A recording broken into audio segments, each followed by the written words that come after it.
मित्रों नमस्कार, आपको मेरा सादर प्रणाम। मित्रों, मेरी कहानी और कथा में आपका हार्दिक स्वागत है। मैं आज आपको बहुत ही सुंदर कथा सुना रहा हूँ।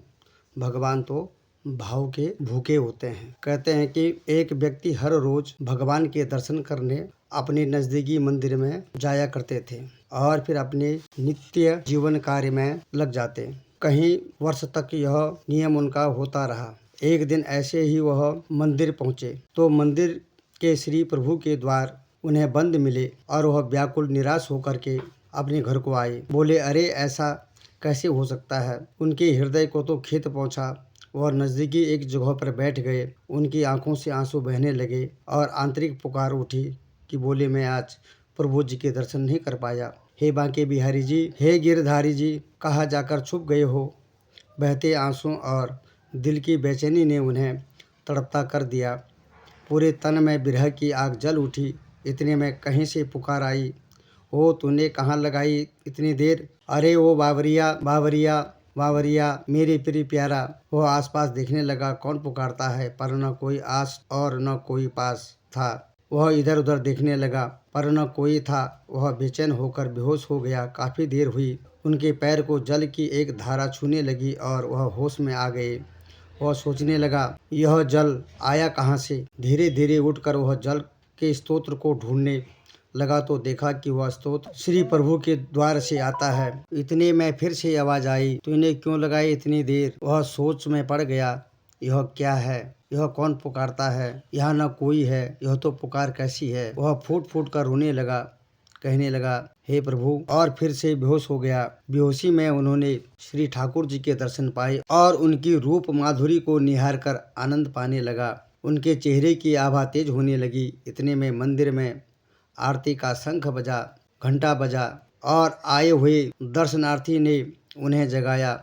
उन्होंने श्री ठाकुर जी के जो दर्शन मंदिर में पाए वो वही दर्शन थे जो उन्हें बेहोशी में हुए थे। इतने में उनकी नज़र श्री प्रभु के नयनों पर पहुंची और वह स्थिर हो गया। श्री प्रभु के नयनों में आंसू। बोले, वह अति गहराई में जा पहुंचा। जो जल मुझे स्पर्श किया था वह श्री प्रभु के आंखों से निकले हुए अश्रु थे। नहीं नहीं, मुझसे यह क्या हो गया। श्री प्रभु को कष्ट। वह बहुत रोया और बार बार क्षमा मांगने लगा, हे प्रभु, मैं यह क्या कर बैठा। तब श्री प्रभु ने मुस्कुराते हुए दर्शन से कहा, तूने क्यों कर दी इतनी देर। अरे अब पल भर की भी ना करना देर। मेरे बावरिया, मेरे ठाकुर तो संबंध मानने से प्रसन्न होते हैं। जैसे कर्माबाई ने माना, जैसे धन्ना जाट ने माना, जैसे मीरा ने बनाया, भाव के भूखे हैं बोले भगवान। और सच्चा सन्यास। एक व्यक्ति पानी के प्यास से बेचैन इधर उधर भटक रहा था। तब उसे गंगा जी दिखाई पड़ी। पानी पीने के लिए नदी की ओर तेजी से भागा, लेकिन नदी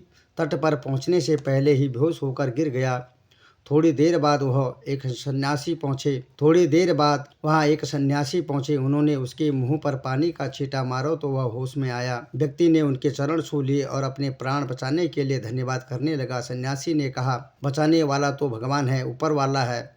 मुझ में इतना सामर्थ्य कहाँ है। शक्ति होती तो मेरे सामने बहुत से लोग मरे हैं, मैं उन्हें भी बचा लेता। मैं तो सिर्फ बचाने का माध्यम बन गया। इसके बाद सन्यासी चलने को हुए तो व्यक्ति ने कहा कि मैं भी आपके साथ चलूंगा। सन्यासी ने पूछा, तुम कहाँ तक चलोगे। व्यक्ति बोला, जहाँ तक आप जाएंगे मैं वहीं तक आपके साथ आऊँगा। फिर सन्यासी ने कहा, मुझे तो खुद पता ही नहीं है कि मैं कहाँ जा रहा हूँ और अगला ठिकाना मेरा कहाँ होगा। सन्यासी ने समझाया कि उसकी कोई मंजिल नहीं है, मेरा कोई घर द्वार नहीं है, लेकिन वह अड़ा रहा। दोनों चल पड़े। कुछ समय बाद व्यक्ति ने कहा, मन तो कहता है कि आपके साथ ही चलता रहूं, लेकिन कुछ गले में अटका हुआ है, वह जान नहीं छोड़ता। आपकी ही तरह भक्ति भाव और तप की इच्छा है, पर विवश हूँ। सन्यासी को पूछने पर उसने अपने गले का टंटा बताना शुरू किया। घर में कोई स्त्री और बच्चा नहीं है। एक पैतृक मकान है, उसमें पानी का कूप लगा हुआ है, छोटा बगीचा भी है। घर से जाता हूँ तो वह सूखने लगता है। पौधों का जीवन कैसे नष्ट करूं। नहीं रहने पर लोग कूप को गंदा करते हैं और घर में काम करने वाले देखभाल ही नहीं करते हैं। गाय भैंस भूखे रहते हैं, बेजुबान जानवर हैं, उसे कष्ट दो। बहुत से संगी साथी हैं जो मेरे नहीं होने से उदास होते हैं। उनके चेहरे की उदासी देखकर उनका मोह भी नहीं छोड़ पाता।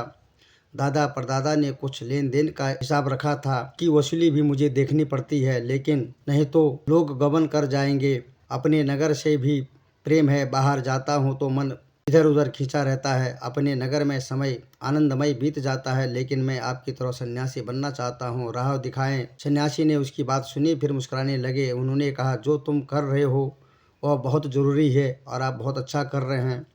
तुम सन्यास की बात मत सोचो, अपना काम करते रहो। व्यक्ति उनकी बात समझ तो रहा था, लेकिन उस पर सन्यासी बनने की धुन भी सवार थी कि मुझे सन्यासी बनना है। और चलते चलते उसका नगर आ गया। उसे घर को देखने की इच्छा हुई। उसने सन्यासी से बड़ी विनती की, महाराज मेरे घर चलें, कम से कम कुछ दिन मेरे घर पर आप रुकें, सब निपटा कर फिर मैं आपके साथ निकल जाऊंगा। सन्यासी मुस्कुराने लगे और खुशी खुशी तैयार हो गए और उसकी जिद पर सन्यासी रुक गए और उसे बारीकी से देखने लगे। 16वें दिन अपना सामान समेटा और निकलने के लिए तैयार हो गए।